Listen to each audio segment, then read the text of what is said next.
Hello everyone, back tuning into today's video. Going to have a look at the weather for the next week to 10 days for today's video. So it's going to take us to the end of the first week of July. So we've got the very warm conditions, well and truly established now. It hasn't rained across most parts of the country for several weeks, and we're going to see whether there's any sign of any particularly wet weather coming up. Are we going to break the drought in the coming days? That's going to be the question for today's video update. We'll begin though with a picture that's been sent through by our friend Mark Kanish in the Wirral. So this picture is from Thunderstorms Hill in the Wirral, and it's the sun setting yesterday evening, looking very dry and hot evening up there on Thunderstorms Hill in the Wirral yesterday evening. If you want to send your weather pics to Gazovids, all you have to do to have them featured in the videos is email them to gazovids@gmail.com or post them in the comment box at Gazovids, or share them on our social media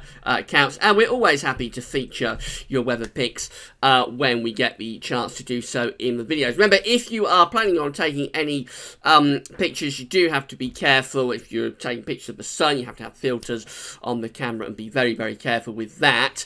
And also lightning pictures, you have to be careful when taking pictures of lightning as well. Not that we've had much lightning so far this summer. It's one of the reasons it's been very dry up to now, but yeah, we're always happy to feature the pics in the videos when we get the opportunity. So thank you to Mark for sending that one through, and we will feature more pictures in the videos when we get the opportunity. Right, so we'll start off by having a look at the latest observations from XC Weather, turning into another very warm afternoon indeed. So, actually, the warmest temperatures are in the west. So, let's deal with the eastern parts of the country first of all. So, for example, at Wittering, temperatures are just 21 degrees, 70 Fahrenheit, and Bedford is only 18 degrees. Down to London Heathrow, only 22 degrees there. I mean, it's pleasantly warm, but it's not especially hot yet in the east. But over in the west, it is warmer. Capel-Curry is already up to 23 degrees.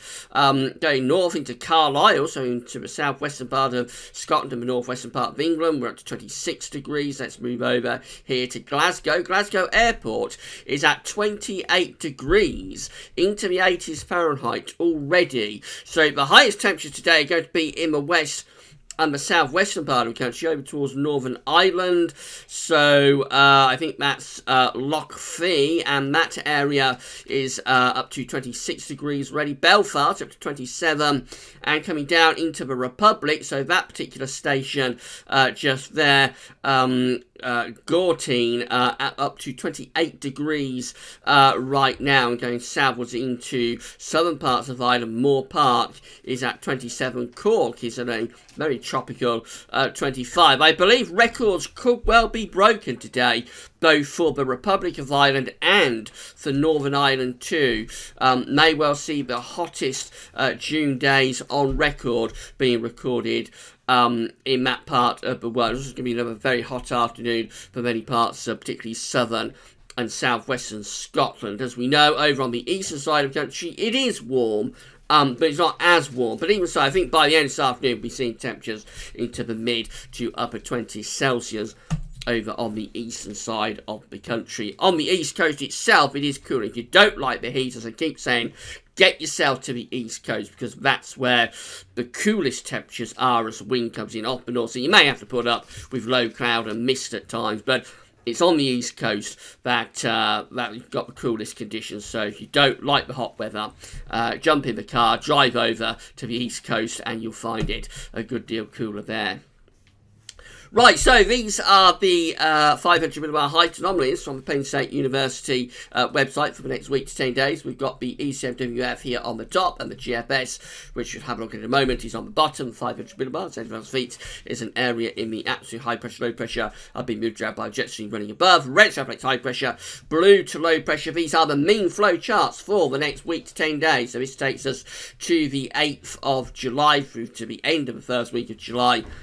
And the east of the Earth has this very large ridge of above average heights, high pressure, centred over and to the east of the northeast country. The Atlantic is being blocked off. We've got low pressure in the middle of the Atlantic, but it's getting nowhere near us. The jet stream coming through the Atlantic, then splitting. Some of the energy going off up to the north, some still probably going down to the south as well. And we remain under that large blocking area of high pressure, with the wind continuing to come from an easterly direction. So it remains very dry. There might be some thundery showers in the south with that. The pressure is weaker to the southern part of the country, so it's possible you push up some thundery showers. But essentially, it's still that high pressure that's in control and dominating through the first week of July. GFS is very similar, but the above average heights again over to the east and northeast country, below average heights around Greenland. They're being penned in, if you like, as the flow and the jets are going rather like that. Again, pressure is weaker to the south, so that could threaten some thundery showers to southern parts of the country next week. But essentially, still, it's the above average heights, it's high pressure continuing, so the dry and very warm spell overall is set to continue, and particularly so for northern parts of the country. GFS ensembles next. Now, they've not updated at West Central since yesterday, so I've got this from the Weather Outlook. You find a link to the Weather Outlook on the links page. Same idea as the GFS ensemble. So the black line here is the 30-year temperature average. Just looking at London today to keep things simple, as it's a new chart. The black line there is the 30-year temperature average, same as with the West Central version. The red line is the 30-year temperature average, and all the other coloured lines, they are each individual ensemble member. So you can see we're starting off very warm to hot at the moment, and we're going to be staying very warm over the next week to 10 days. Most definitely the upper air temperatures are remaining with all ensemble members above that black line. So again, substantially warmer than average in the next week to 10 days, no change. Go through into the end of the first week of July and into the second week of July. That's that period just there. Dates are on the bottom of the chart as always. And we're seeing more scatter appearing. Most ensemble members are still remaining above the black line, however, above the 30-year average. But there are some cooler ensemble members coming through during that second week of July. Actually, the operational run of the GFS was one of the cooler ensemble members this morning. A little bit of an outlier even, but this is a really long way off, and even if we do see the temperatures dropping in the second week of July, it certainly isn't definitive. And you have to say a lot of ensemble members are still keeping things very warm even into second week of July, and in the more reliable time frame, which is the week to 10 day period, staying just generally really quite warm indeed, in fact hot at times, and very dry. So precipitation spikes along the bottom of the chart, same as with the West Central view, of course. So for the next week to 10 days, it's very dry indeed, to say the least, or certainly for the next week it's very dry. Then further on into the ensemble, we do find some precipitation spikes appearing, perhaps particularly around that period from the 7th through to the 9th of July. Maybe a little bit of a more unsettled period appearing then, probably from thundery showers or thunderstorms. But again, this is a long way off. It's in the unreliable part of the model and its ensembles, and so you'd have to say that it just continues to be very, for the next week to 10 days, it continues to be very dry. And after that, it may turn cooler, it may turn unsettled, but it's not definitive. And there are certainly a lot of questions to answer before we would be able to run with that idea as a plausible option for the second week of July. So reliably, it looks like it's staying warm and dry, to be honest.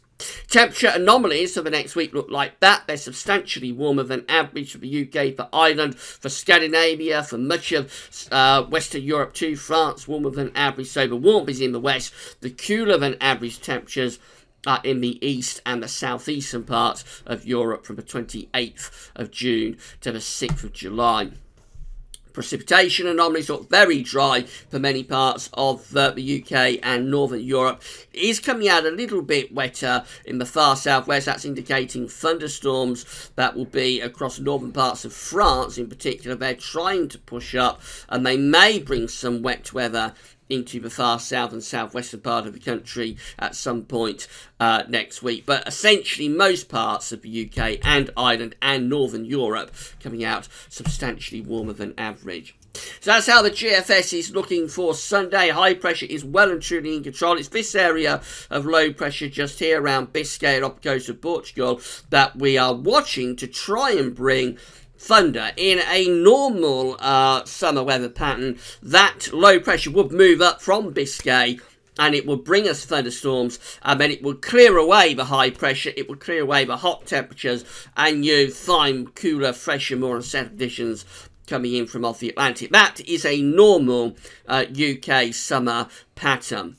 This summer is abnormal due to the strength of the high pressure. So on Sunday, that low pressure is being kept at bay to our south, and really as we go through the early part of next week, still signs that that low pressure is kept at bay. So the low is centred there off Biscay and through Biscay and off the coast of Spain and Portugal. There is low pressure running through central and northern parts of France, but we remain under this blocking ridge of high pressure. The high pressure is from the Azores and it goes up to Scandinavia as well. The jet stream, of course, is off up there. So we remain high pressure dominated on this particular run of the GFS through the early part of next week. The middle of next week starts to turn everything much more slacker with those weather patterns. So this is how things are looking on Thursday, 5th of July. The patterns have become very slack. Still more or less high pressure is in control here, but because everything has turned so slack and we have got some low pressure over France, we may start to increase the risk of heavy showers and thunderstorms through the middle part of next week. So it's very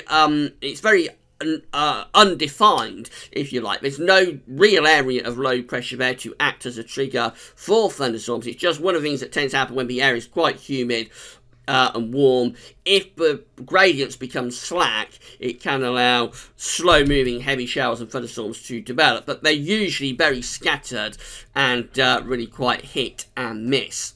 Then we go through towards day 10 and we find, if anything, the ridge starts to reassert itself again up to day 10, which is Sunday the 8th of July. High pressure is back in control and any thundery shower or storm risk would be easing away. Into the extended range, no real sign of a change, so going right up to the end of this particular GFS run, which is Saturday the 14th of June, we still essentially remain under this ridge of high pressure, albeit it's trying to turn a bit cooler and a bit more unsettled up to the north. But even up to that point, even up to middle of July, you certainly wouldn't want to say that there's a particularly unsettled or cooler spell of weather coming up. This is the ECMWF. Again, high pressure is dominating over the weekend. We have got these thundery areas of low pressure to our south, around the Bay of Biscay and around France as well. They're trying to push northwards and break down this high pressure, and the ECM does actually get this low pressure a little bit further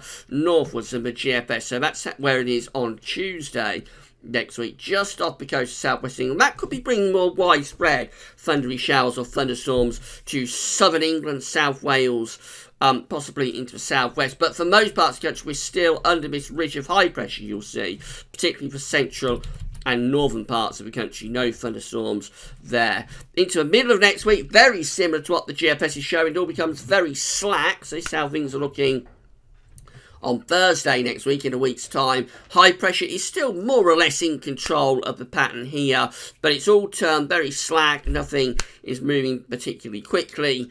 And we know that when the gradients become slack like that, when you're in a col, essentially, as we are there, we may generate heavy showers or thunderstorms. So I think the risk of storms possibly increases through the course of next week. But at the moment, they are looking really quite hit and miss. Then we go into the extended range, and that's how we look, and they're actually very similar to what GFS is showing again, in that the high pressure begins to reassert itself. So by day 10, Sunday 8th of July, we are back under what is looking like a very strong ridge of high pressure once again. And the jet stream remains up to our northwest. That's where the jet stream is going, away to our northwest. So low pressure is up there, and we remain under that strong build of high pressure. Just finish off with the upper air temperatures on this ECM run for day 10, and most parts remain warm to very warm, to say the least. So is there any sign of any improvement in terms of the prolonged dry spell? Well, this is the 5-day accumulated precipitation forecast from the GFS midnight run. And you'll see, but there is some precipitation forecast for the southwest. So down across Cornwall and down through the Channel as well, which is down here. Channel lines, we're possibly seeing precipitation accumulations in the next 5 days of around 20 to 40 millimetres. However, that is restricted to the extreme southwestern part of the country. Most parts of the country, no precipitation to come in the next 5 days whatsoever. We'll see those zeros indicating no rainfall being forecast for the vast majority of the country in the next 5 days. What about the 10 days? And it does look a little bit better in the 10-day range. So, yes, it is forecasting precipitation to be appearing. This is from thunderstorms. Remember, I think those storms will be hit and miss, but some places, particularly through the Midlands, being forecast in sort of 10-day accumulations to get between sort of 20 and 40 or 50 millimetres of rain. That will be very, very useful if it comes off. But the only problem is that it does look really quite hit and miss. And you'll see at some parts of the country, some of Scotland, for example, no measurable precipitation being forecast there. East Anglia, very little over there. Northern Ireland, or eastern parts of Northern Ireland, very little there. But western parts of Northern Ireland do get more. West Wales, very little precipitation. Southern parts of England look better, but the far southeast, very little. And this is indicative of hit and miss thunderstorms. So the model is seeing the chance of big storms to develop, yes, through the course of next week. But because they're scattered, it's one of those situations where some places will very much break the drought if they develop, and probably have some localised flooding. But just a couple of miles down the road, the drought continues. It's that kind of situation. It's not a definitive breakdown. Just hit and miss, very heavy, slow-moving thundery showers, which, of course, will be useful for those areas that get to them, but not everywhere will get to them, and a lot of places will miss them and stay dry. So, effectively, it looks like for the next week to 10 days, we're keeping it very warm. Temperatures will stay much warmer than average, hot at times, and just a growing threat through the course of next week of hit and miss thunderstorms scattered about, but a lot of places will miss those and stay dry. No sign of a definitive breakdown, so no sign of a widespread thundering outbreak from a low pressure from Biscay, and no sign of Atlantic, definitely no sign of Atlantic weather systems bringing traditional wet and windy conditions. So we'll wait and see, and we'll be keeping you updated over the next few days. Tomorrow will be JMA Friday, so that'll be your month ahead look ahead. Also have a look at weather next week to 10 days tomorrow as well. That's all for now, and thanks for watching.